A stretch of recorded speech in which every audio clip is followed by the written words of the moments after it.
best friend. You know that, right? I can't actually remember if I have really told you that, and I feel like a complete jerk that I don't. But you were. I buck myself now for not really expressing how much of a great friend you were, so that's why I'm writing this now. Actually, I don't know if there are words that I can think of to describe how awesome you were, Pinkie Pie. I mean, yeah, you could be a bit obnoxious and make no complete sense at times, but you were always fun and happy. I couldn't really understand why you were always so happy, but then again, there were a lot of things I didn't understand about you, Pinkie. Like how you could pop out of the most random places, and how you could even keep up with me that time I was trying to fly away from you so our friends and I could throw you a stupid surprise party. It always kind of boggled me, but I realized why in time. Man, I'm terrible at writing this stuff. This is more Twilight's area, but I know it isn't about the letter, but what I have to say, so I'm gonna keep going. But I know it's just gonna get harder. Never stopped me before, right? Anyways, you were more than just some random pink party pony, but a mare with a big heart. I always admired how you could befriend almost any pony you met. Or donkey. Yeah, that's right. I heard about you and Cranky, and to be honest, after seeing an old geezer like him and how he acted, I would never try and be pals with that guy. But it was so cool of you to make friends with him. I guess that's what makes you Pinkie.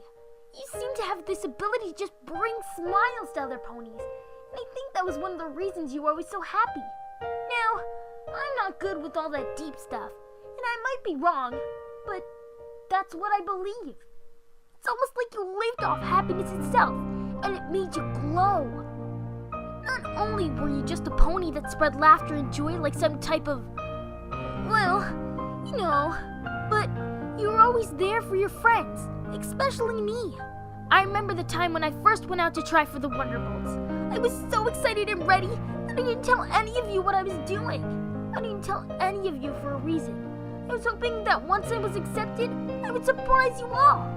Now that I look back, it was also to show off a bit, but who wouldn't show off something like becoming a Wonderbolt?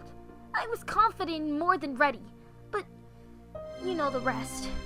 Apparently, I wasn't good enough, and I was rejected. Gosh, I don't think any pony could understand how crushed and destroyed I felt. Except you, to hear the words, "Sorry, Rainbow Dash, but you just didn't cut it." Those words haunted me. I flew home as fast as I could, crying my eyes out. I wanted to be alone and never see the outside again. I just wanted to stay on my cloud forever and accept that I was a failure. But you wouldn't let that happen, right, Pinkie? I don't know how you knew that I was upset, considering I never told any of you guys what I did, but I assumed it was your Pinkie sense or something. I hated how you would come and try to make me feel better every day, seeing me cry like some small filly, but that was just because of my pride. But you were determined. It got to the point that you had me stay with you until I got better, and I have to tell you, trying to sleep with snoring like yours is almost impossible, but it helped. It helped knowing that my best friend was there for me. But there's something else that I wanted to say in this. Something I wish I would have told you when I had the chance. During the time that you took care of me, I started to see not just Pinkie Pie, my super cool best friend in the entire world, but I saw more. I had a hint of that more after the one night you heard me crying in my sleep and woke me up. I was having a nightmare one night. A nightmare about my one biggest dream falling apart, and my failure. It seems silly now, compared to what I later found out about you. But, again, the Wonderbolts were everything to me during that time. You woke me up, and I couldn't help but let it all out to you. Something swept over me when I saw how worried you looked, and I could only cry. I cried the hardest I ever cried, and you held me close, right against your chest. I don't know how long I cried that night, but you didn't complain or get upset. You simply held me as we sat on my bed for Celestia knew how long, telling you that I was done and I wanted to give up. You put your hoof in my mouth and wiped away my tears, and the words that came out of your mouth were ones I would never forget. It's okay, Dashy. I know you're sad, but you can't give up on your dreams. You're Rainbow Dash, the greatest flyer in Equestria. You just gotta keep going and keep on smiling. There were simple words, but Pinkie, you have no idea how much they meant to me. They somehow had gone right to my heart and lifted it from the darkness. I felt like I could smile again, and I did. Like I said, you have this ability to just bring smiles, even when some pony is at their lowest. It brought a warm, fuzzy feeling in me, and it's sappy, I know, but it's the truth. But what you did next threw my heart in a total different direction. You kissed me. I felt your soft lips press against mine, and though it was only for a second, it was amazing. It made my heart stop and my head foggy, but I knew this wasn't a kiss of passion, but one of a mother to her filly, but it was still amazing for me. I could feel this sudden rush of heat in my face that I was hoping you couldn't see. I don't know if you did or not, but I was hoping that you were simply ignoring it, or simply was just blind to it. I had hoped for the second option, though in a way, I regret it. That night made me realize that you weren't just my best friend, but something more than that. I learned that I actually had feelings for you, Pinkie. Feelings I never knew I had, but it was a feeling of love. Yes, I said it, the four-letter word that would make me throw up anytime some pony talked about it. But that was when I never knew love, and still very young and dumb. I loved you, Pinkie Pie. I loved you with all my heart, but I was too proud and scared to tell you. I didn't want to ruin what we had, but now I wonder if I would have made what we have even better if I told you. So, I'm sorry. I'm sorry I never told you, and it's a regret I will have for the rest of my life, because it's too late. It's been too late for the past 8 years. I still think about you every day, and I still cry when I go to bed at night, wishing that you were with me, laughing and giggling with your adorable snorts. It's been a while, but the pain of you being gone is still fresh, as if it happened just yesterday, and this morning was my reminder. It was terrible for me, Pinkie. All I could think about was that day. The day you died. The day I lost my best friend, and the one I loved. I woke up that morning. I remember the sweet smell of cinnamon rolls, or maybe it was donuts, but I knew the cake must have started baking already, seeing that you were actually sleeping next to me, with your arms wrapped around my body.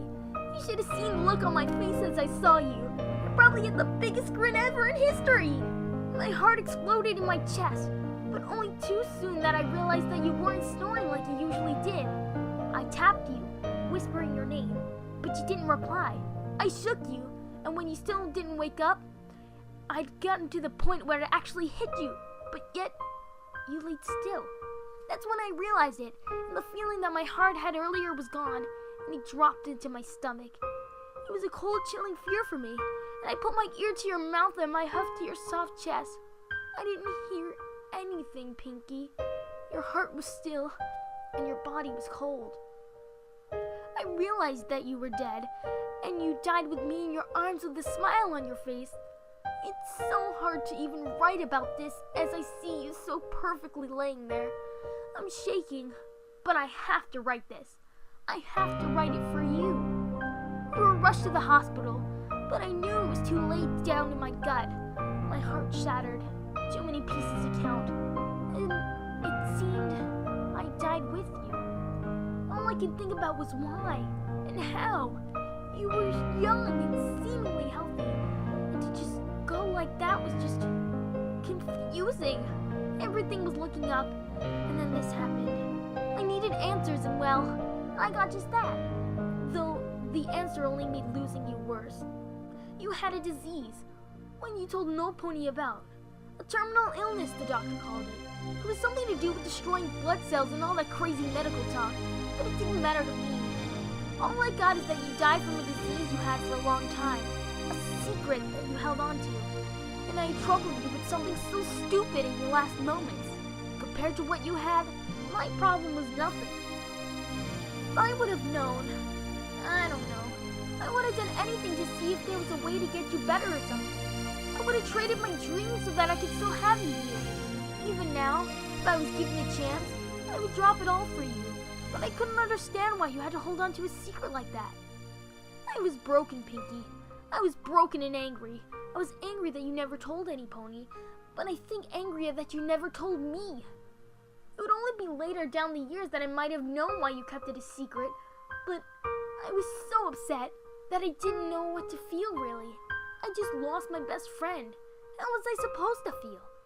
But now, I apologize again. I apologize for being angry with you over something that really didn't define you. I admit that I hated you for a time after that day. I hated you for leaving me, for making me realize that I might have loved you, for telling me to keep on smiling. I thought what you said was a lie. How could I keep on smiling after losing the very pony that made me smile?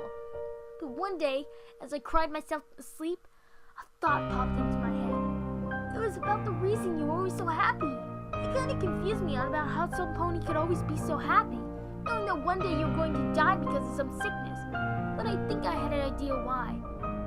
You were sick and you knew it, but you didn't want to stay sad and deflated, so you rose up against it and smiled. You wanted to spread the smiles, right? Why hate the world as others would have and let it bring you down? So you did the very opposite and became the happiest pony I'd ever seen. Now that I think of it, when you said to keep on smiling, I think it meant more than what you were letting on, and it irks me that I didn't see before. But I was an oblivious Pegasus, and somewhat still are today. You wanted me to keep on smiling because you knew that one day you would be gone, and you still wanted me to smile. You wanted every pony to smile. Everyone was hurt and just shocked when they learned of your passing. But in time, it seemed every pony moved on and forgotten you, except for me and our friends. Twilight actually moved back to Canterlot, resuming her studies, but I think she just couldn't be in Ponyville anymore after losing you.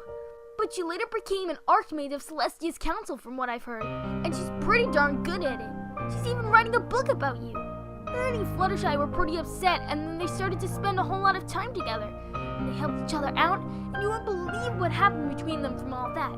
They started dating.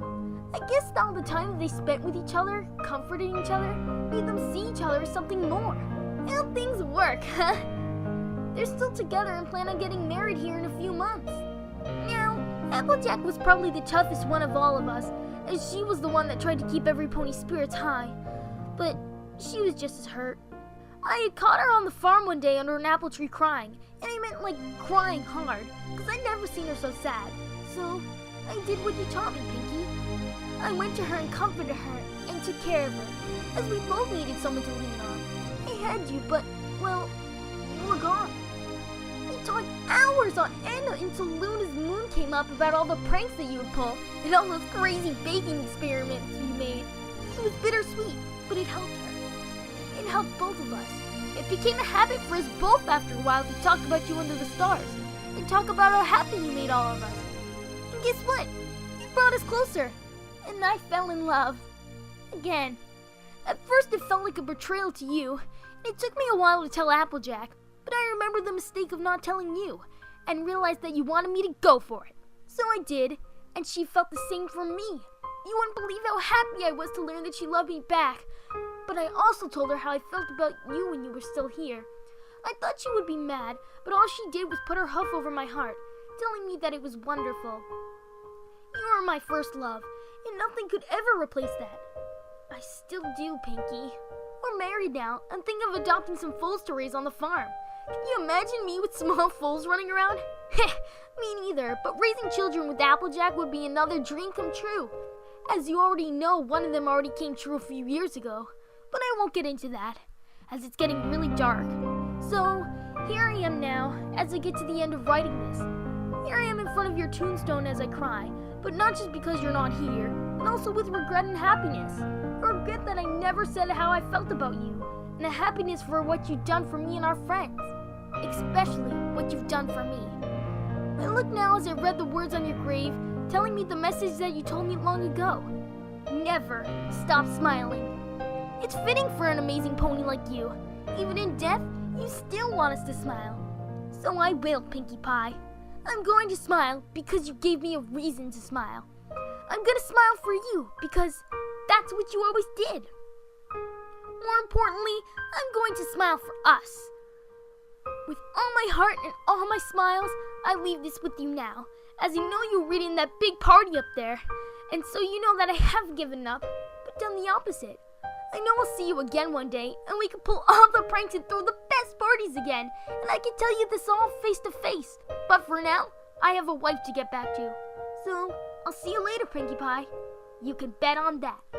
Your friend and forever lover, Rainbow Dash. Rainbow Dash laid the letter on the headstone as tears ran down her cerulean cheeks.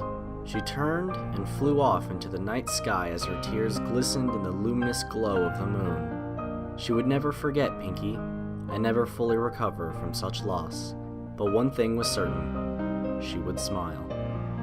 And she smiled for the rest of her days, as one message stayed in her heart until the day she drew her last breath: never stop smiling.